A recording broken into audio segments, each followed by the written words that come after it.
மாலை வணக்கம். உங்கள் எல்லோருக்கும் திரும்பமாக ஒரு வேத பாடத்திலே உங்களை சந்திப்பதிலே மிக மகிழ்ச்சி அடைகிறேன். இன்றைய தினத்திலே மகா பரிசுத்த ஆவியானவர் என்ற தலைப்பின் கீழ் பாகம் 4. சரியா? இப்போ நீங்கள் இந்த நாளில் முதலாவதாக இந்த வேத பாடத்திலே கலந்து கொள்ளுகிறீர்கள் என்றால் பரவாயில்லை, பாகம் 4 பாருங்கள். ஆனால் நான் உங்களுடைய தயவுடன் கேட்டுக்கொள்வது பாகம் 1, 2, 3 நீங்கள் எங்களுடைய ஃபாதர்ஸ் ஹவுஸ் மினிஸ்ட்ரிஸ் யூடியூப் சேனலுக்கு போய் அதை பார்த்தால் உங்களுக்கு இந்த தலைப்பை குறித்து மிகவும் தெளிவான ஒரு அறிவு ஏற்படும். அந்த ஃபாதர்ஸ் ஹவுஸ் மினிஸ்ட்ரிஸ் யூடியூப் சேனலுக்கான லிங்க் திரையின் கீழே வரும். அதை நீங்கள் காப்பி செய்து எங்களுடைய யூடியூப் சேனலுக்கு போய் இந்த 3 பாகங்களையும் பழைய 3 பாகங்களையும் நீங்கள் பார்க்கலாம். சரியா? அப்போ நாங்கள் ஜெபித்து வேத பாடத்துக்குள் கலந்து போவோம். ஆண்டவரே, இந்த நாளுக்காக நன்றி அப்பா, இந்த தருணத்துக்காக நன்றி. இந்த நாளில் எங்களோடு கூட தெளிவாக பேசும் உடைய வார்த்தை கூடாக பரிசுத்தாமியானவரின் முக்கியத்துவத்தினை எங்களுக்கு காண்பித்தருளும். உடைய வார்த்தை எங்களுடைய இருதயங்களிலே மாற்றுதலை கொண்டு வரட்டும். எங்களுடைய விசுவாசம், நாங்கள் எப்படிப்பட்ட ஒரு விசுவாசத்தை பரிசுத்தாவியானவரை குறித்து வைத்திருக்கிறோம் என்பதை என் மாற்றி அள்ளும் அப்பா. அவரை குறித்து இன்னும் அதிகமாய் அறிய நாங்கள் அவர் மேல் வைத்திருக்கும் அன்பு அதிகரிக்கும் அப்பா. அவரை குறித்ததான அறிவை எங்களுக்கு வெளிப்படுத்தி அள்ளும். எங்களுடைய இருதயங்கள் தயாராக இருக்கிறது. இதோடு கூட பேசும் இயேசு கிறிஸ்துவின் வல்லமையுள்ள நாமத்தினாலே ஆமென். சரி, அப்ப போன கிழமை நான் உங்களுக்கு காண்பித்தேன் எங்களுடைய இந்த சரீர மீட்பு எவ்வளவு அவசியம் என்று. ஏனென்றால் ரோமர் 8ஆம் அதிகாரம் 22 தொடக்கம் 23 நாங்கள் வாசித்தோம். எப்படி எல்லா சகல சிருஷ்டிப்பும் மீட்புக்காக பிரசவ வேதனை பெற்று கொண்டிருக்கின்றது என்பதை குறித்து நாங்கள் பார்த்தோம். அதை குறித்து நான் மிக தெளிவாக போன கிழமை விளங்கப்படுத்தினேன். அதனால் இன்றைக்கு நான் அதை குறித்து விளங்கப்படுத்த போவதில்லை. ஆனால் இந்த சரீர மீட்பு எவ்வளவு அவசியம் என்பதை உங்களுக்கு நான் காண்பிக்க விருப்பப்படுகிறேன். ஏனென்றால் முதலாவது நாங்கள் மீட்கப்பட்டது எங்களுடைய ஆவிக்குரிய மனுஷனிலே. அதுதான் நாங்கள் மறுபிறப்பின் அனுபவம் என்று சொல்லுகிறோம். சரியா? எங்களுடைய ஆவிக்குரிய மனுஷன்தான் மறுபிறப்பின் அனுபவத்தை பெற்றுக்கொண்டான்.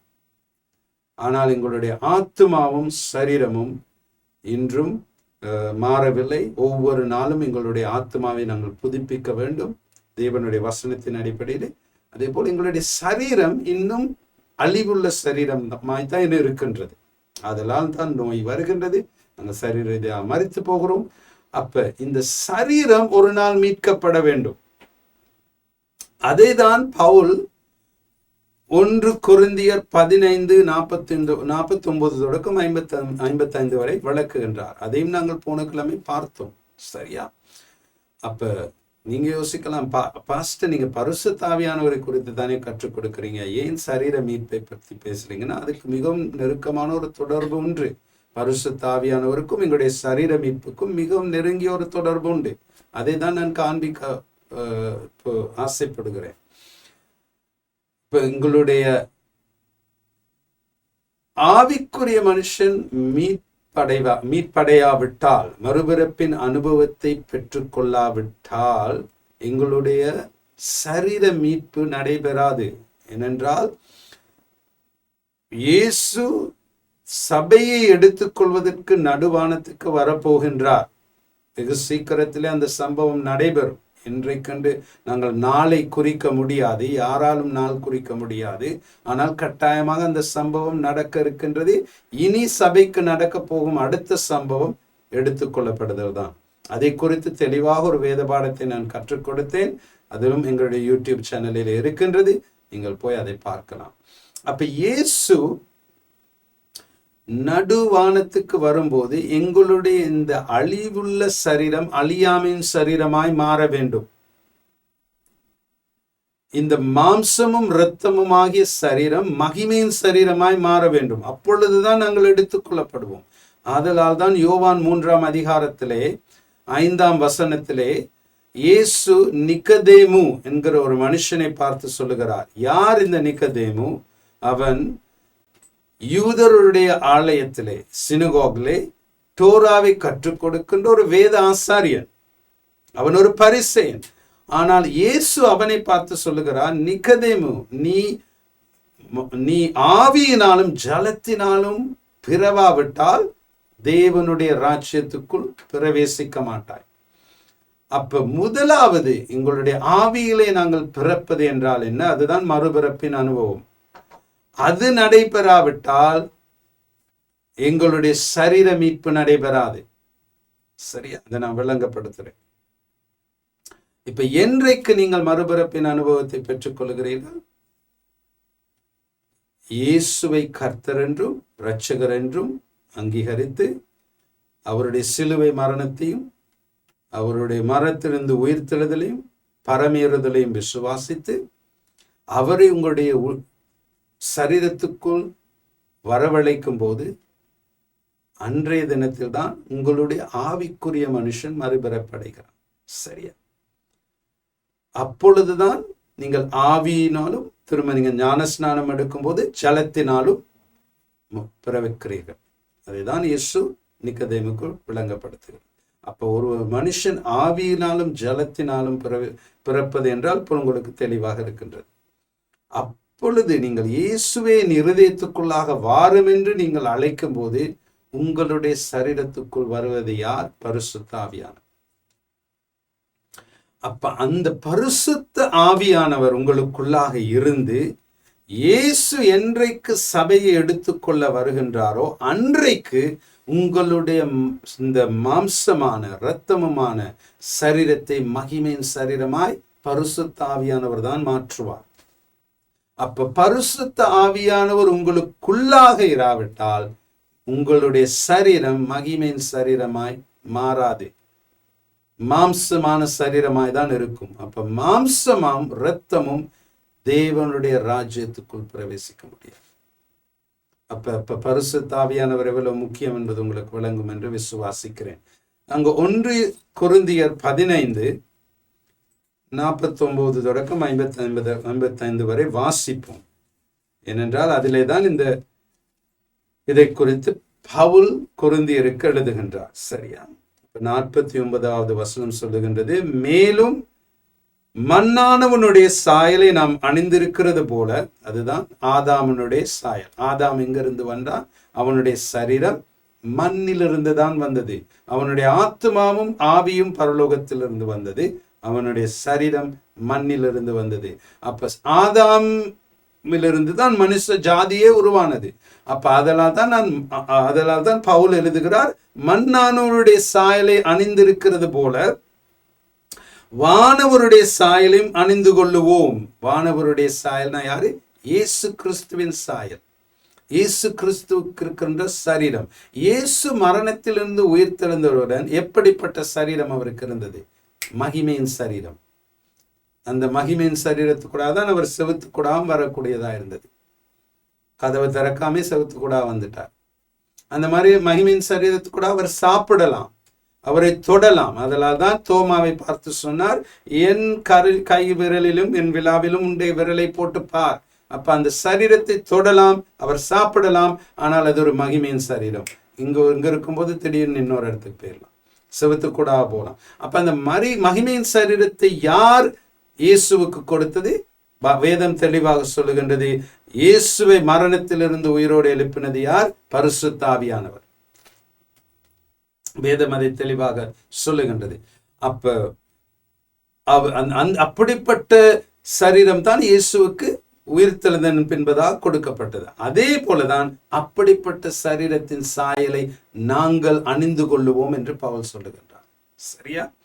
50வது வசனம், சகோதரரே, நான் சொல்லுகிறது என்னவெனில், மாம்சமும் இரத்தமும் தேவனுடைய ராஜ்யத்தை சுதந்திரிக்க மாட்டாது. இதேதான் இயேசு நிக்கதேமுக்கு யோவான் 3:5 சொல்லுகின்றார். அழிவுள்ளது அழியாமையை சுதந்திரிப்பதில்லை. அப்ப இந்த சரீரம் அழிவுள்ள சரீரம், இது ஒரு நாள் மண்ணுக்கு போக வேண்டும். இந்த சரீரத்தோடு கூட நீங்கள் ஒரு நாளும் பரலோகத்துக்கு போக முடியாது. இந்த சரீரம், இந்த அழிவுள்ள இரத்தமும் மாம்சமுமான இந்த சரீரம் உங்களுக்கு பூமியில் வாழ்வதற்காக மட்டும்தான் கொடுக்கப்பட்டிருக்கிறது. இந்த சரீரத்தை வச்சுக்கிட்டு நான் பரலோகத்துக்கு போகலாம் என்று யோசிக்காதீங்க. இந்த சரீரத்தோடு கூட நீங்கள் பரலோகத்துக்கு போகவே முடியாது.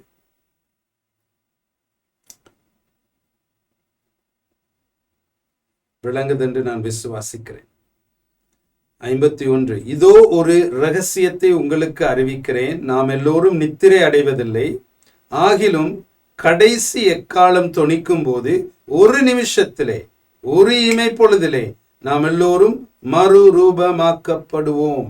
அந்த மறுரூபமாக்கப்படுவோம் என்றது அர்த்தம் என்னன்னா, எப்படி இயேசு மரணத்திலிருந்து உயிர்த்தெழுந்த போது அவருக்கு சரீரம் கொடுக்கப்பட்டதோ அதே மாதிரியான சரீரம் எங்களுக்கு கொடுக்கப்படும். அதுதான் எங்களுடைய சரீரம் மறுரூபமாக்கப்படுதல் என்று சொல்லப்பட்டிருக்கிறது. எக்காலம் தொனிக்கும். 52வது வசனம், அப்பொழுது மரித்தோர் அழிவில்லாதவர்களாய் எழுந்திருப்பார்கள், நாமும் மறுரூபமாக்கப்படுவோம். திரும்பவும் பவுல் அதே வார்த்தையை சொல்கிறார். 53, அழிவுள்ளதாகிய இது அழியாமையையும் சாவுக்கு எதுவாகிய இது சாவாமையும் தரித்து கொள்ள வேண்டும். தரித்து கொள்ள வேண்டும் என்று கட்டாயமாக சொல்கிறார். ஏனென்றால் தரித்து கொள்ளாவிட்டால் நீங்கள் எடுத்துக் கொள்ளப்படுதலிலே கைவிடப்படுவீர்கள். 54, அழிவுள்ளதாகிய இது அழியாமையும் சாவுக்கு ஏதுவாகிய இது சாவாமையும் தரித்து கொள்ளும் போது மரணம் ஜெயமாக விழுங்கப்பட்டது என்று எழுதியிருக்கிற வார்த்தை நிறைவேறும். அப்ப என்றைக்கு எங்களுடைய சரீரம் மறுரூபமாக்கப்பட்டு இயேசுவின் சாயலுக்கு சரீரத்தின் சாயலுக்கு ஏதுவாக மாறுகின்றதோ அன்றைக்கிலிருந்து எங்களுக்கு மரணமே இல்லை, அழிவே இல்லை. அது எப்பொழுது நடைபெறும்? எடுத்துக்கொள்ளப்படுதல் நாள் வரும்போது. அப்ப உங்களுடைய சரீரம், நல்லா கேட்டுக்கொள்ளுங்க, உங்களுடைய ஆவி மீட்கப்பட்டிருக்கின்றது, மறுபிறப்படைந்திருக்கிறது. ஆனால் உங்களுடைய சரீரம் இன்னும் மீட்படையவில்லை. அதனால் தான் பவுல் ரோமர் 8ஆம் அதிகாரம் 22, 23 சொல்லுகிறார், சரீர மீட்புக்காக நாங்கள் காத்து கொண்டிருக்கின்றோம். சரீர மீட்புக்காக நாங்கள் காத்து கொண்டிருக்கின்றோம். என்றைக்கு அந்த எடுத்துக்கொள்ளப்படுதலின் நாள் வருதோ அன்றைக்கு எங்களுடைய சரீரமும் மீட்கப்பட்டு அழிவுள்ள இந்த சரீரம் அழிவில்லாமையின் சரீரத்தை தரித்து கொள்ளும். அதன் பின்பதாக எப்படி ஆதாம் ஏவாள் சதா காலமாய் வாழ்வதற்கு சிருஷ்டிக்கப்பட்டார்களோ அதே போல் நாங்களும் மாற்றப்படும். ஆதாமும் ஏவாளையும் ஆரம்பத்திலே தேவன் சிருஷ்டித்த போது அவர்கள் சாகாமல் இருப்பதற்காக தான் தேவன் சிருஷ்டித்தார். சாவு இருக்கவில்லை. அருமையான தேவச்சனை, என்றைக்கு அவர்கள் பாவம் செய்தார்களோ அன்றைக்கு தான் மனுஷ ஜாதிக்கு சாவு வந்தது, மரணம் வந்தது. ஆனால் என்றைக்கு நாங்கள் எடுத்துக்கொள்ளப்படுகிறோமோ, எங்களுடைய சரீரம் மகிமையின் சரீரத்தை தரித்துக் கொள்ளுகின்றதோ அன்றையிலிருந்து மரணம் இல்லை. அப்ப என்ன கேள்வி? இந்த சரீரம், இந்த அழிவுள்ள சரீரம், இந்த மாம்சமும் இரத்தமுமாகிய சரீரம் அழியாமையின் சரீரமாய் மாற வேண்டும் என்றால், மகிமையின் சரீரமாய் மறுரூபமாக்கப்பட வேண்டும் என்றால் எப்படி அது நடக்க முடியும்? யாரால் அதை செய்ய முடியும்? உங்களால் அதை செய்ய முடியுமா? முடியாதுன்னா. உங்களுடைய பாஸ்டரால் அதை செய்ய முடியுமா? முடியாதுன்னா. நீங்க போற சபையினால் அதை செய்ய முடியுமா? முடியாது. ஒரே ஒருத்தரால் மாத்திரம்தான் அதை செய்ய முடியும். யார் அவர்? பரிசுத்த ஆவியானவர். ஆதலால் தான் பரிசுத்த ஆவியானவர் உங்களுக்கு கொடுக்கப்பட்டது. பரிசுத்த ஆவியானவர் உங்களுக்கு கொடுக்கப்பட்டதன் முதலாவது காரணம், தேவனுக்கு சாட்சியாக இந்த பூமியிலே வாழ்வதற்கும், நீங்கள் இயேசுவின் சாயலாய் மாறுவதற்கும், எடுத்துக்கொள்ளப்படுதல் வரும்போது உங்களுடைய அந்த அழிவுள்ள சரீரம் மகிமையின் சரீரமாய் மாற்றப்படுவதற்கும். இதற்காக தான் பரிசுத்த ஆவியானவர் கொடுக்கப்பட்டிருக்கு. அப்ப பரிசுத்த ஆவியானவர் இல்லாமல் ஒருவனாலும் இந்த மகிமையின் சரீரத்தை பெற்றுக்கொள்ள முடியவே முடியாது. அது உங்களுடைய இந்த அழிவுள்ள சரீரம் மகிமையின் சரீரமாய் மாறாவிட்டால் சபை எடுத்துக் கொள்ளப்படும் போது நீங்கள் போகவே மாட்டீர்கள். ஏனென்றால் மாம்சமும் இரத்தமும் தேவனுடைய ராஜ்யத்துக்குள் பிரவேசிக்க முடியாது என்று இயேசு தெளிவாக சொன்னார், பவுலும் தெளிவாக சொன்னார். அப்ப பரிசுத்த ஆவியானவரை பற்றி தெரியாம, பரிசுத்த ஆவியானவர் குறித்த அறிமுகம் இல்லாம, பரிசுத்த ஆவியானவரோடு கூட ஒரு அனுபவம் இல்லாமல் எப்படி நீங்கள் கிறிஸ்தவனாய் இருக்க முடியும்? இன்றைக்கு அநேக சபைகள் பரிசுத்த ஆவியானவர் உதாசீனம் செய்கிறார். பரிசுத்த ஆவியானவரை குறித்து கதைப்பதே இல்லை. ரோமர் 8ஆம் அதிகாரம் 9ஆம் வசனத்துக்கு போங்க. ரோமர் 8ஆம் அதிகாரம் 9ஆம் வசனம் தொடக்கம் 11ஆம் வசனம் வரை. விசுவாசிக்கிறேன், இந்த வேத பாடம் உங்களுக்கு ஆசீர்வாதமாக இருக்கிறது. தேவனுடைய ஆவி உங்களில் வாசமாய் இருந்தால் நீங்கள் மாம்சத்துக்குட்பட்டவர்களாயிராமல் ஆவிக்குட்பட்டவர்களாய் இருப்பீர்கள். கிறிஸ்துவின் ஆவி இல்லாதவன் அவர் உடையவன் அல்ல. மிகவும் தெளிவாக பவுல் எழுதுகிறார். பரிசுத்த ஆவி இல்லாதவன் கிறிஸ்துவின் உடையவன் அல்ல. பாஸ்டர், நான் சபைக்கு போறேன், சபைக்கு போய் இந்த ஒரு புக் கொடுப்பாங்க பாஸ்டர், அதில் இருக்க சில ஜெபம் எழுதி கொடுத்துருப்பாங்க, அதை வாசித்துட்டு 2-3 பாட்டை பாடிட்டு ஒரு சேமனை கேட்டு நான் வீட்டுக்கு வந்துடுவேன். எனக்கு பரிசுத்த அவசியம் இல்லை பாஸ்டர். நான் கிறிஸ்தவ சபையில் பிறந்தவன், கிறிஸ்தவ குடும்பத்தில் பிறந்தவன், பரம்பரையாக நாங்கள் கிறிஸ்தவர்கள். எங்கள் அப்பா கிறிஸ்தவ, அம்மா கிறிஸ்தவ, எங்கள் பாட்டா பூட்டி எல்லாம் கிறிஸ்தவங்க. நான் கிறிஸ்தவ சபையில் பிறந்த, நான் கிறிஸ்தவன். நீ கிறிஸ்தவன் அல்ல. பரிசுத்த ஆவி இல்லாதவன் கிறிஸ்தவன் அல்ல. அது தெளிவாக பவுலுங்க எழுதியிருக்கார். அப்ப நீங்க இதை விசுவாசி காட்டி இந்த வசனத்தை உங்களுடைய வேதத்திலிருந்து அகற்றிடுங்க. நான் சொல்றது உண்மையா இல்லையா? கிறிஸ்துவனுடைய ஆவி இல்லாதவன் கிறிஸ்தவன் அல்ல. அப்ப பரிசுத்த ஆவியானவரை குறித்து அறியாமலும் பரிசுத்த ஆவியானவரை குறித்து எனக்கு அறியவே அவசியம் இல்லை என்றும் அவரை உதாசீனம் செய்துவிட்டு நீங்கள் எப்படி உங்களை கிறிஸ்தவன் என்று சொல்லிக் கொள்ள முடியும்? கிறிஸ்துவனுடைய ஆவி உங்களுக்குள்ளாக இருக்கும் போதுதான் நீங்கள் கிறிஸ்தவன். கிறிஸ்துவனுடைய ஆவி இல்லாதவன் ஒரு கிறிஸ்தவ சமயத்தை பின்பற்றுகிறவன். அவன் கிறிஸ்தவன் அல்ல, கிறிஸ்துவனுக்குடையவன் அல்ல. நான் சொல்றது கோவப்படாங்க, இதுதான் சத்தியம், இதுதான் உண்மை. அப்ப பரிசுத்த ஆவியானவர் இல்லாமல் நீங்கள் கிறிஸ்துவனுடையவன் அல்ல. நீங்கள் எடுத்துக்கொள்ளப்பட போவதும் இல்லை. கைவிடப்பட்டு விடுவீர்கள். ஏனென்றால் இயேசு கிறிஸ்து நடுவானத்துக்கு வரும்போது இந்த என்னுடைய சரீரம் மகிமையின் சரீரமாய் மாற வேண்டும். நாளைக்கு இயேசு கிறிஸ்து, ஒரு உதாரணத்துக்கு, நாளைக்கு இயேசு கிறிஸ்து வந்து விட்டார்னு சொல்லுவோம். அப்ப அவர் நடுவானத்துக்கு வந்தவுடன் என்னுடைய சரீரம் மகிமையின் சரீரமாய் மாறாவிட்டால் நான் கைவிடப்படுவேன், மற்றவர்களெல்லாம் போய்விடுவார். பரிசுத்த ஆவியானவர் தங்களுடைய சரீரத்துக்குள் பெற்றுக்கொண்டவர்கள், பரிசுத்த ஆவியானவரை அங்கீகரிக்கின்றவர்கள், அவரோடு கூட ஒவ்வொரு நாளும் நடக்கின்றவர்கள் எடுத்துக்கொள்ளப்படுவார். அதுதான் மத்தேயு 24ஆம் அதிகாரத்திலே பவுல் மத்தேயு தெளிவாக எழுதுகின்றார்.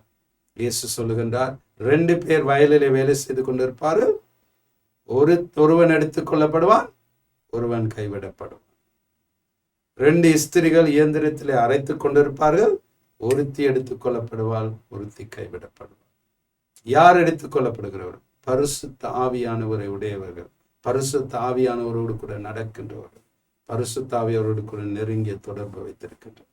ஏனென்றால் அவர் ஒருவரால் மாத்திரம்தான் உங்களுடைய சரீரம், இந்த மாம்சமும் இரத்தமுமான அழிவுள்ள இந்த சரீரத்தை மாற்றக்கூடிய ஒரே ஒருவர் பரிசுத்த ஆவியானவர். வேற யாராலும் அதை செய்ய முடியாது. நான் சொல்றது மிகவும் தெளிவாக உங்களுக்கு விளங்கி இருக்கும் என்று விசுவாசிக்கிறேன். அருமையான தேவஜனங்களே, இப்ப இன்றைக்கு நானும் நீங்களும் மில்லியன் கணக்கான தூரத்திலே இயேசு கிறிஸ்துவை விட்டு தூரமாய் நாங்கள் இருக்கலாம். ஏனென்றால் இயேசு கிறிஸ்து இன்றைக்கு 3ஆம் வானத்திலே இருக்கின்றார். ஏனென்றால் சீஷர்கள் ஒளிவு மலைக்கு போன போது அவருடைய கண்களுக்கு முன்பதாகவே ஒரு மேகம் வந்து இயேசுவை அப்படியே மேல கொண்டு போனுச்சு. சரியா? லூக்கா அதிகாரத்துக்கு திருப்பிக் கொள்ளுங்க.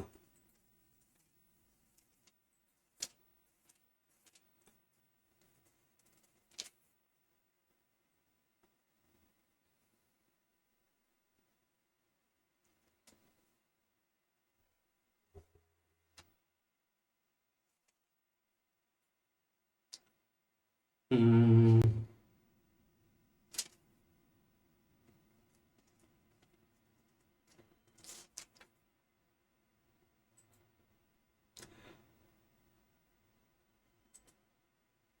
50வது வசனம், லூக்கா 24ஆம் அதிகாரம் 50ஆம் வசனம் தொடக்கம்.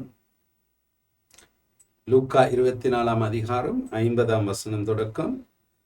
பின்பு அவர்கள் பெத்தானியா வரைக்கும் அவர்களை அழைத்து கொண்டு போய், சீஷர்களை, சரியா, இயேசு அழைத்து தம்முடைய கைகளை உயர்த்தி அவர்களை ஆசீர்வதித்தார். அவர்களை ஆசீர்வதிக்கையில் அவர்களை விட்டு பிரிந்து பரலோகத்துக்கு எடுத்துக் கொள்ளப்பட்டார். அவர்கள் அவரை பணிந்து கொண்டு மிகுந்த சந்தோஷத்தோடு எருசலேமுக்கு திரும்பி வந்து நாடோறும் தேவாலயத்திலே தேவனை புகழ்ந்து துதித்துக் கொண்டிருந்தார்கள். சரியா?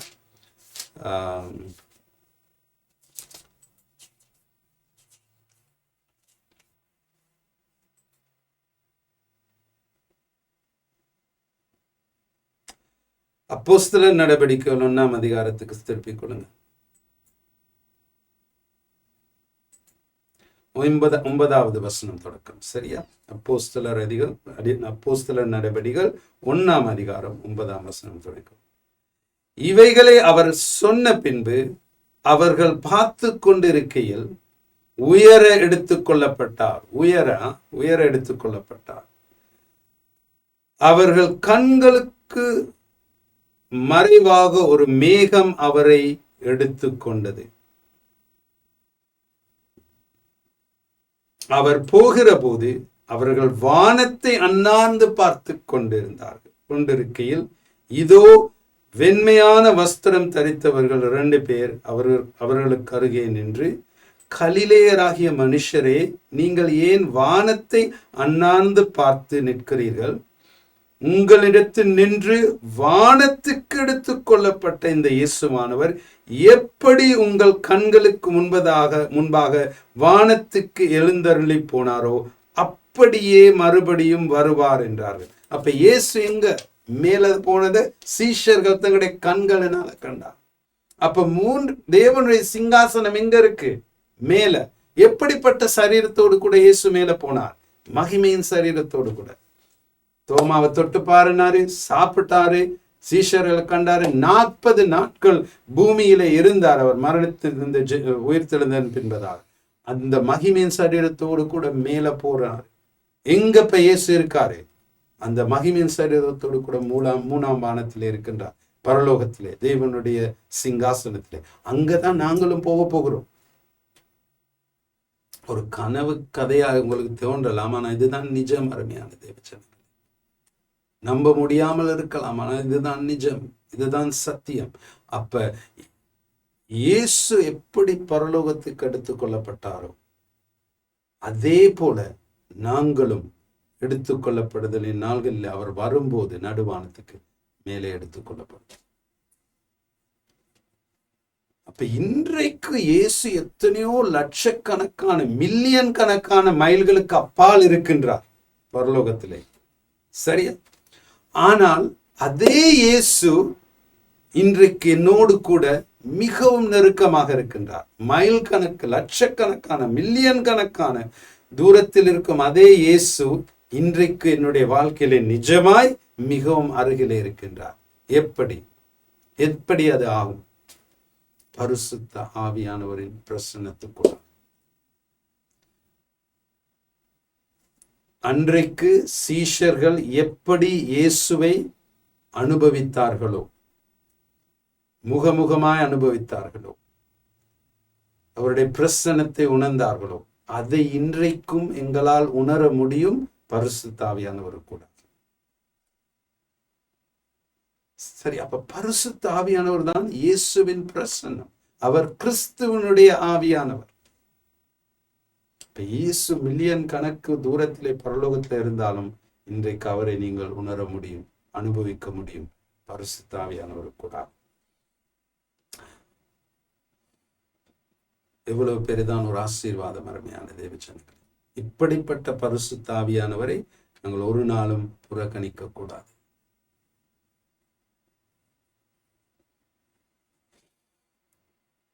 அப்ப பரிசுத்த ஆவியானவர் இல்லாமல்,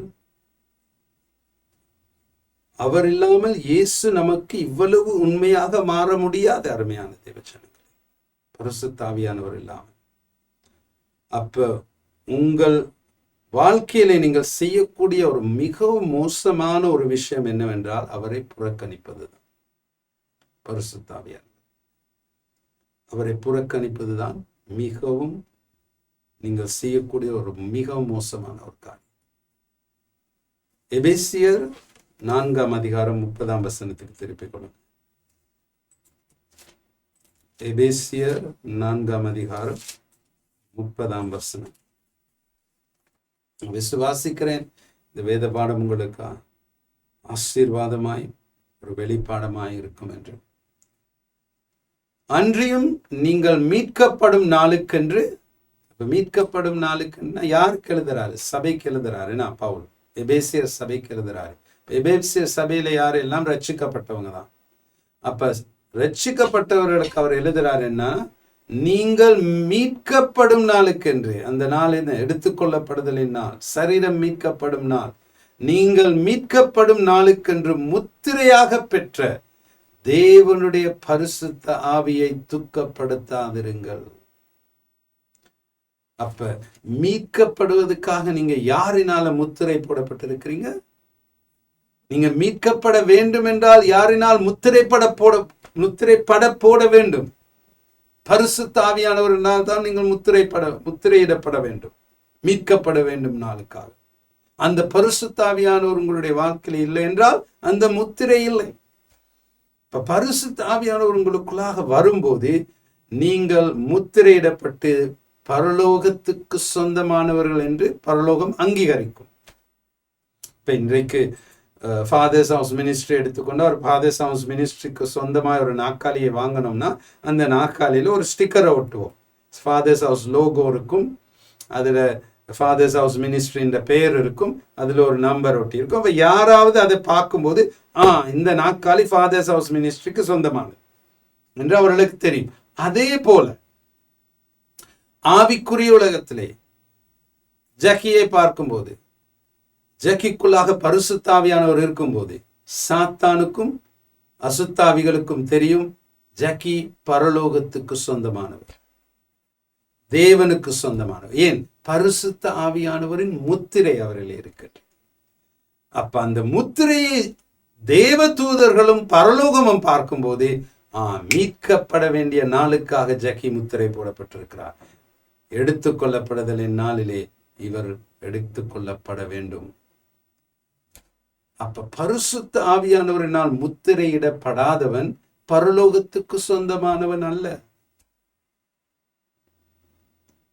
சொல்றது விளங்குதா? இதுதான் வசனம் சொல்லுது. அருமையான தேவஜனங்கள், நான் சொல்லல.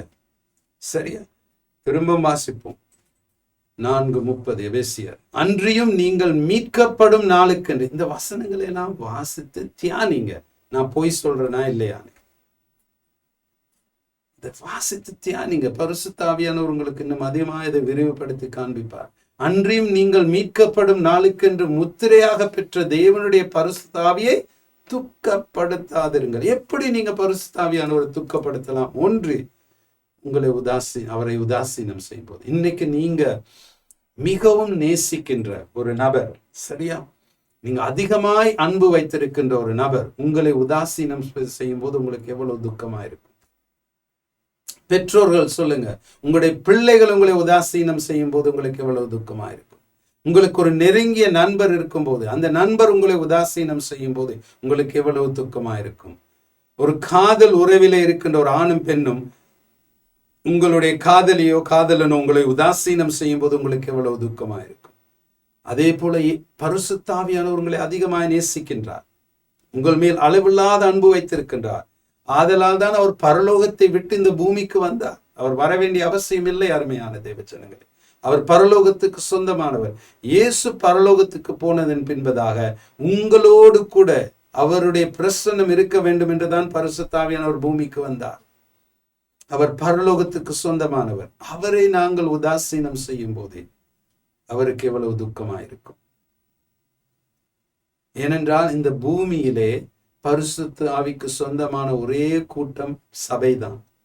உலகம் அவரை அறியாது, உலகத்துக்கு அவரை குறித்து தெரியவும் தெரியாது. ஒரே ஒரு கூட்டம், ஒரே ஒரு குடும்பம், அவருக்கு சொந்தமான ஒரே ஒரு குடும்பம் சபை மாத்திரம். அந்த சபையும் அவரை அங்கீகரிக்காவிட்டால், சபையும் அவரை குறித்து தெரியாமல் இருந்தால், சபையில் இருக்கவர்களும் அவருக்கு இடம் கொடுக்காவிட்டால் அவர் எங்கு போவார்? இன்றைக்கு ஒரு மிகவும் கவலைக்கிடமான ஒரு காரியம் என்னவென்றால், சபைகள் அவரை அங்கீகரிக்காது, அவருக்கு இடம் கொடுக்காது. தேவனுடைய பிள்ளைகள் அவரை அங்கீகரிக்காது. பரிசுத்த ஆவியானவரை துக்கப்படுத்தாதீர்கள். மீட்பின் நாளுக்காக முத்திரையிடப்பட்ட அந்த பரிசுத்த ஆவியானவரை துக்கப்படுத்தாதிருங்கள் என்று பவுல் மிகவும் தெளிவாக எழுதுகின்றார். 1 பேதுரு 1:10-11 வாசிப்போம்.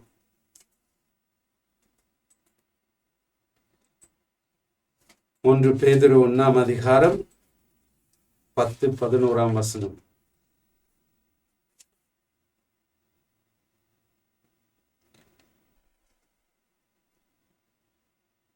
உங்களுக்கு உண்டான கிருபையை குறித்து தீர்க்க தரிசனம் சொன்ன தீர்க்கதரிசிகள் இந்த இரட்சிப்பை குறித்து கருத்தாய் ஆராய்ந்து பரிசோதனை பண்ணினார்கள். தங்களில் உள்ள கிறிஸ்துவின் ஆவியானவர் கிறிஸ்துவுக்கு உண்டாகும் பாடுகளையும் அவைகளுக்கு பின்வரும் மகிமைகளையும் முன்னறிவித்த போதே இன்ன காலத்தை குறித்தார் என்பதையும் அந்த காலத்தின் விசேஷம் இன்னதென்பதையும் ஆராய்ந்தார்கள். அப்ப இந்த இடத்திலே பழைய ஏற்பாட்டை குறித்து தீர்க்கதரிசிகளை குறித்து பேதுரு எழுதுகின்றார். அவர் கிறிஸ்துவின் ஆவியை குறித்து, இந்த இரட்சிப்பை குறித்து அவர்கள் ஆராய்ந்தார்கள். அவர் ஆவலாய் ஆராய்ந்தார்கள் என்று வசனத்தில் சொல்லுகின்றார். ஆனால் இன்றைக்கு பரிசுத்த ஆவியானவர் வந்தும் அவரோடு கூட இடைப்படக்கூடிய தருணங்கள் இருந்தும் அவரை குறித்து ஆராயாமல், அவரை குறித்து எந்த விதமான ஒரு கரிசனையும் இல்லாமல் தேவனுடைய ஜனங்கள் ஜீவிப்பது மிகவும் ஒரு கவலைக்கிடமான காரியம். அருமையான தேவ ஜனங்களே, எவ்வளவு நேரம் போயிருக்கு? அப்ப பரிசுத்த ஆவியானவர் எப்படி இருப்பார்? பரிசுத்த ஆவியானவர் எப்படி இருப்பார்? அவர் பரிசுத்த ஆவியானவர் கிறிஸ்துவின் ஆவி, சரியா? அப்ப கிறிஸ்துவை போலதான் இருப்பார். அவர் கிறிஸ்துவை போலதான் இருப்பார். அப்ப பரிசுத்த ஆவியானவருக்கு ஒரு உடல் இருக்கின்றதா? கட்டாயமா இருக்கின்றது. நீங்கள் தான் அவருடைய உடல், நான் தான் அவருடைய உடல் இந்த பூமியிலே. ஏனென்றால் வேதம் தெளிவாக சொல்லுகின்றது, நீங்கள் தான் பரிசுத்த ஆவியானவருடைய ஆலயமாயிருக்கின்றீர்கள், அவர் உங்களுக்குள்ளாக வாசம் பண்ணுகிறார். அப்ப இன்றைக்கு பூமியிலே பரிசுத்த ஆவியானவருடைய உடல் யார்? சபை. சபை யார்? நானும் நீங்கள். அப்ப பரிசுத்த ஆவியானவர் யாரை போல இருப்பார்? கிறிஸ்துவை போல இருப்பார். பரிசுத்த ஆவியானவருக்கு உடல் உண்டா? ஆம், அது நீங்களும் நானும் தான். அப்ப பரிசுத்த ஆவியானவர் எங்களுக்குள்ளாக அவரோடு கூட நாங்கள் இடைப்படும் போது யாரை போல் நாங்கள் மாறுவோம்? கிறிஸ்துவை போல் மாறுவோம். அப்போ ஒரு மனுஷனோ ஒரு மனுஷியோ பரிசுத்த ஆவியானவரோடு கூட நெருங்கிய தொடர்பு வைத்து பரிசுத்த ஆவியானவரோடு கூட நடக்கும்போது கிறிஸ்துவை போல் மாறுவார்கள், கிறிஸ்துவின் சாயலாய் மாறுவார்கள். ஆமென். ஏனென்றால் பரிசுத்த ஆவியானவர் உங்களுக்குள்ளாக வாசம் பண்ணுகின்றார். அவர்தான் கிறிஸ்துவின் ஆவி. கிறிஸ்துவின் ஆவியை உடையாதவன் கிறிஸ்தவன் அல்ல. அப்ப கிறிஸ்துவின் ஆவியை உடையவன் கிறிஸ்துவை போலாவான், கிறிஸ்துவுக்குரியவன். ஆமென். யோவான் 14:26 திருப்பிக் கொடுங்க. யோவான் 14:26. யோவான் 14:26. என் நாமத்தினாலே, சரியா? நல்லா கவனிங்க. என் நாமத்தினாலே, இயேசு சொல்றாரு, என்னுடைய நாமத்தினாலே. இயேசு என்ன அவருடைய பேர் என்ன? இயேசு தான் அவருடைய பேர், அதுதான் அவருடைய நாமம். என் நாமத்தினாலே பிதா அனுப்ப போகின்ற பரிசுத்த ஆவியாகிய தேற்றரவாளனே எல்லாவற்றையும் உங்களுக்கு போதித்து நான் உங்களுக்கு சொன்ன எல்லாவற்றையும் உங்களுக்கு நினைப்பூட்டுவார். அப்ப யாருடைய நாமத்தினாலே அவர் வருகிறார்? இயேசு கிறிஸ்துவின் நாமத்தினாலே தான் வருகிறார். அப்ப அவருடைய பெயர் என்ன? இயேசு கிறிஸ்து. பரிசுத்த ஆவி என்பது அவருடைய நேச்சருக்கு என்ன தமிழ்ல வசனம்? ஆழ்தத்துவம். சரியா? அவருடைய ஆழ்தத்துவம் தான் பரிசுத்த ஆவியானவர். ஆனால் அவருடைய பெயர் இயேசு. ஏனென்றால் அவர் இயேசுவின் நாமத்தினாலே தான் வருகிறார். திரும்ப வாசிங்க. என் நாமத்தினாலே. யாருடைய நாமத்தினாலே பிதா அனுப்புகிறார்? இயேசு கிறிஸ்துவின் நாமத்தினாலே தான் அனுப்புகிறார். அப்ப பரிசுத்த ஆவியானவருடைய பெயர் இயேசு. அவருடைய ஆழ்தத்துவம் தான் பரிசுத்த ஆவியானவர். இயேசு நான் பரிசுத்த ஆவியானவர், பரிசுத்த ஆவியானவர் நான் இயேசு. எந்த விதமான வித்தியாசமுமே இல்லை. எல்லையில்லா இயேசுவின் பிரசன்னம், எல்லையற்ற இயேசுவின் பிரசன்னம் தான் பரிசுத்த ஆவியானவர். அப்ப பரிசுத்த ஆவியானவர்னால் அற்புதங்கள் செய்ய முடியுமா? கட்டாயமாய்.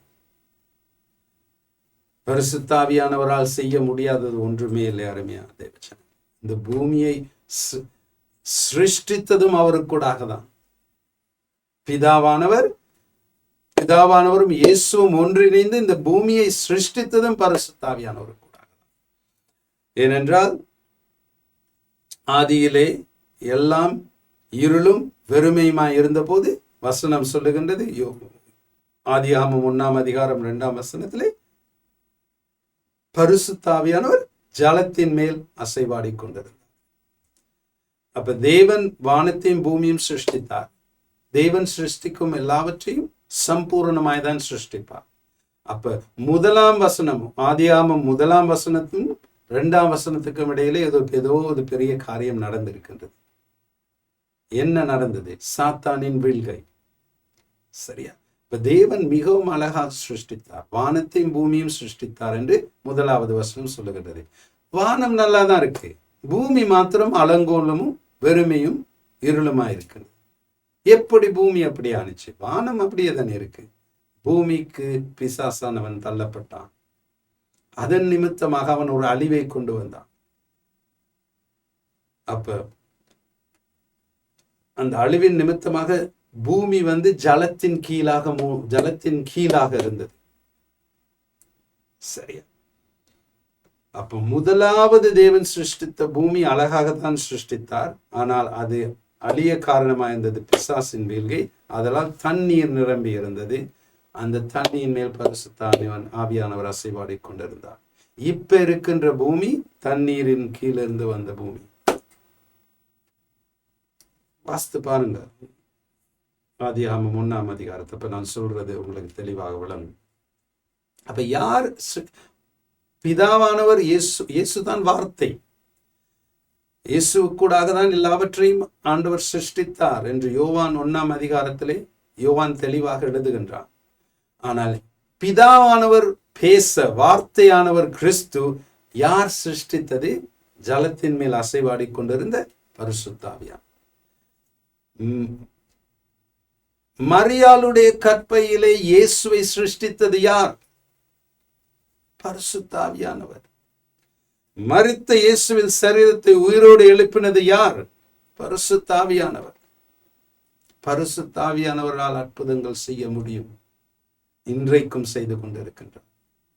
இன்றைக்கு பூமியிலே அற்புதங்களை செய்பவர் பரிசுத்த ஆவியானவர். இயேசுவின் நாமத்தினாலே நாங்கள் கேட்கும் போது யார் இயேசுவின் நாமத்தினாலே வந்திருக்கின்றது? பரிசுத்த ஆவியானவர், கிறிஸ்துவனுடைய ஆவியானவர். அவர் எங்கள் மத்தியிலே அற்புதங்களை செய்கிறார். இன்றைக்கு மரியாளின் கற்பையிலே இயேசுவை உருவாக்கின பரிசுத்த ஆவியானவர் உங்களுடைய உடலிலே எந்த குறைவுகள் இருந்தாலும் அவைகளை சம்பூரணப்படுத்த வல்லவராயிருக்கிறார். இல்லாத உறுப்புகளை கூட அவரால் உருவாக்க முடியும். மரியாளுடைய கற்பறையிலே இயேசுவை உருவாக்க முடியும் என்றால் உங்களுடைய சரீரத்தில் இல்லாத உறுப்புகளை கூட அவரால் உருவாக்க முடியும். அப்படிப்பட்ட வல்லமையானவர் தான் பரிசுத்த ஆவியானவர். ஆமென்.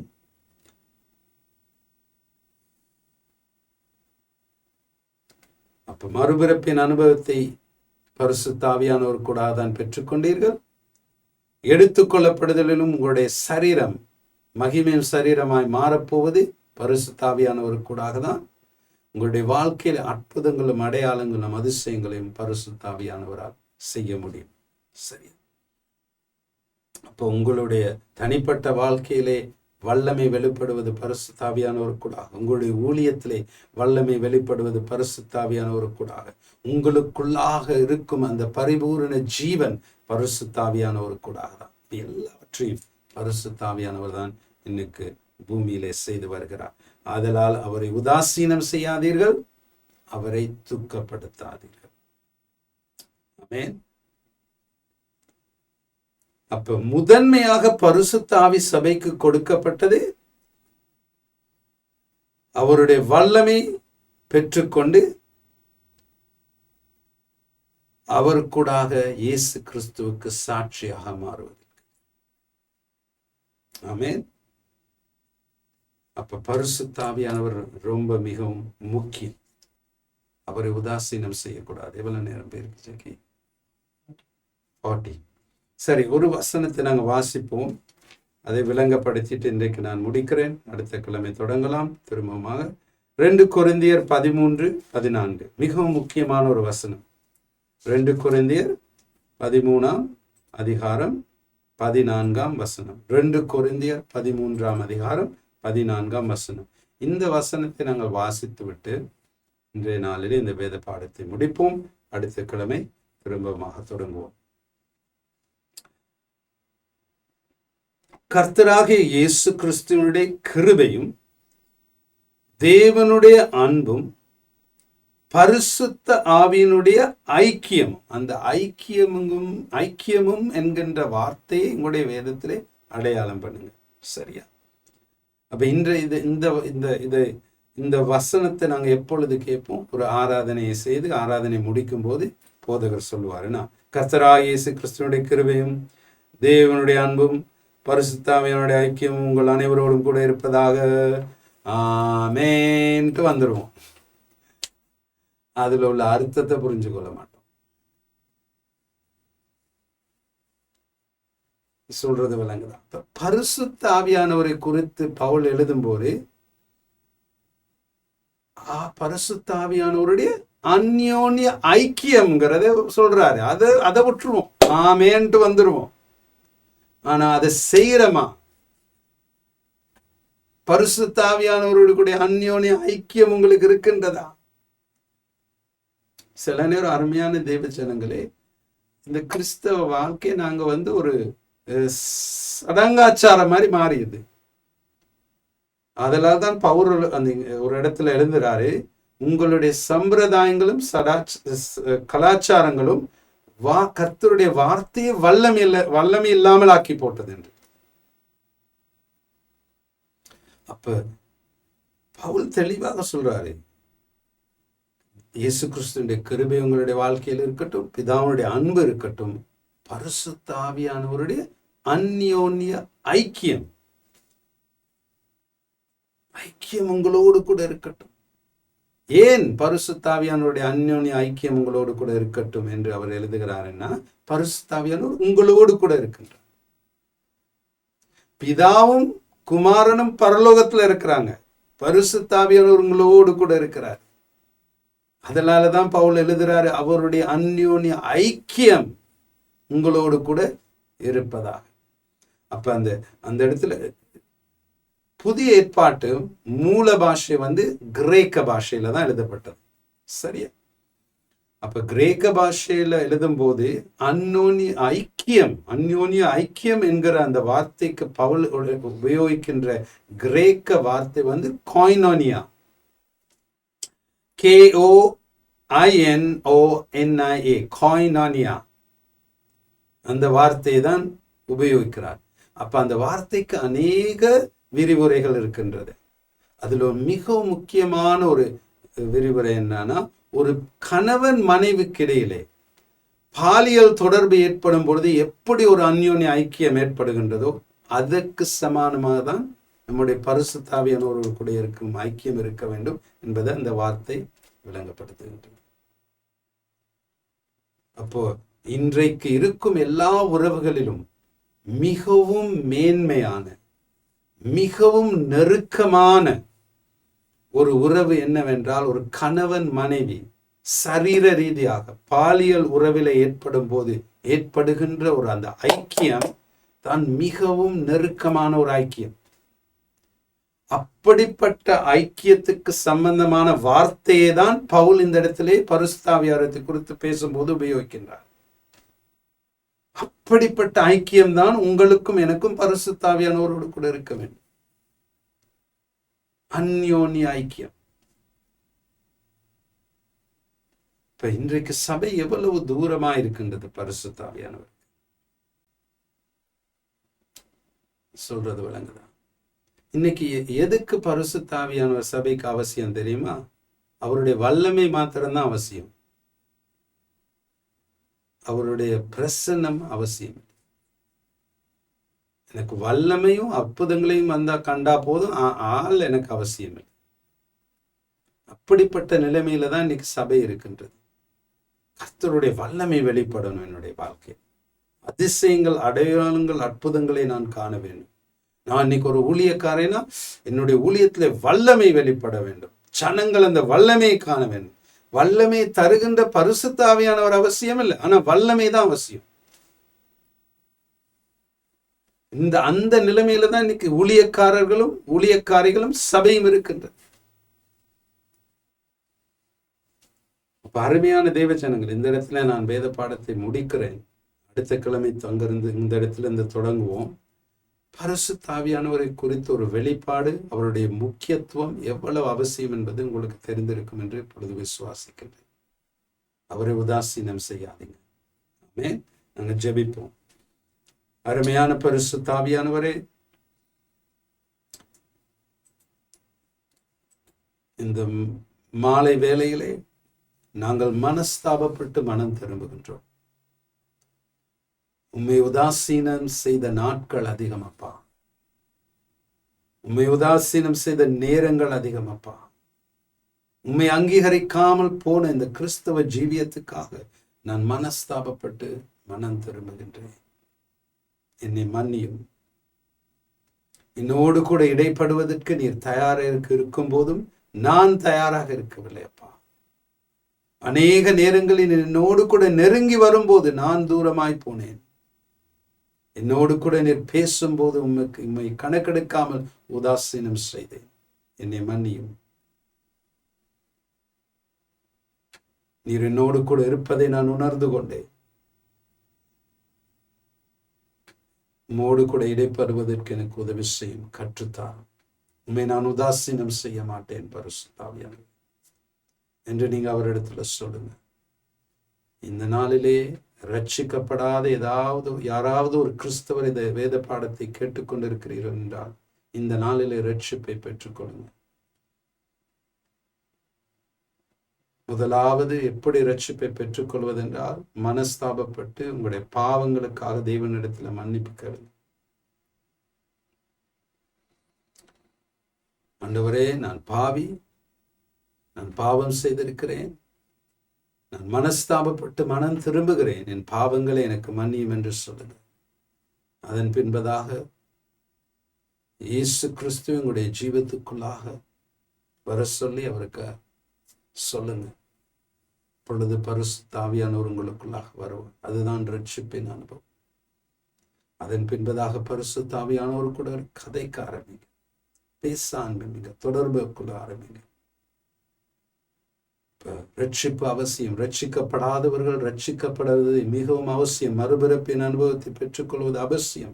இதனை எந்த கிறிஸ்தவனாவது கேட்டுக்கொண்டிருப்பீர்கள். ஆனால் ரட்சிப்பின் அனுபவத்தை பெற்றிருக்காவிட்டால் இந்த நாளிலே ரட்சிப்படையுங்கள் என்று நான் சொல்லுகிறேன்.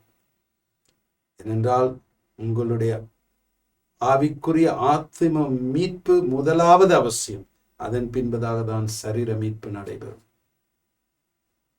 இந்த நாளிலே ஆண்டவர் உங்களை ரட்சிப்புக்குள் வருவதற்காக அவளோடு கூட வரவேற்கின்றார்.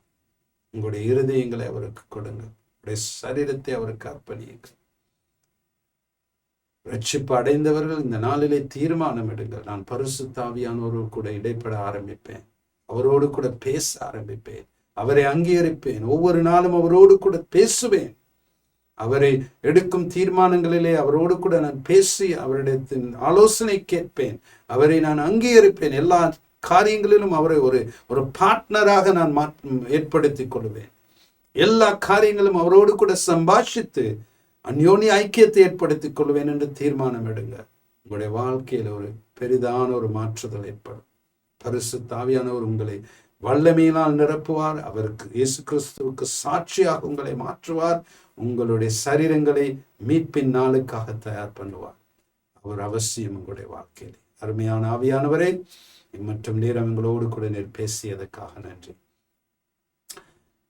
இந்த வரப்போகிற நாட்களிலே யார் ஆவலாய் உங்களை தேடுகிறார்களோ அவருடைய வாழ்க்கையிலே நீர் வெளிப்படும் அப்பா. இயேசு கிறிஸ்துவின் வல்லமையுள்ள நாமத்திலே கேட்டுக்கொள்கிறேன் பரிசுத்த பிதாவே, ஆமென். ரொம்ப நன்றி. இவ்வளவு நேரம் இந்த வேத பாடத்திலே கலந்து கொண்டதுக்காக. அடுத்த கிழமை திரும்பமாக நான் உங்களை சந்திக்கின்றேன். இன்னும் பரிசுத்த ஆவியானவரை கொடுத்து கற்றுக்கொள்வோம். கற்றுக்கொள்ளும் இந்த காரியங்களை கிரியைகளை வையுங்கள். வசனத்தை கற்றுக்கொண்டு அதை கிரியையிலே வையுங்கள். அதுதான் ரொம்ப முக்கியம். ஆமென். இந்த வேத பாடம் உங்களை பரிசுத்த ஆவியானவரோடு கூட நெருங்கி வாழ்வதற்கு ஒரு வழிவகுக்கும் என்பதுதான் என்னுடைய வாஞ்சையும் ஆசையும். அது நிறைவேறும் என்று நான் செபிக்கிறேன். கர்த்தர் தாமே உங்களை ஆசீர்வதிப்பாராக.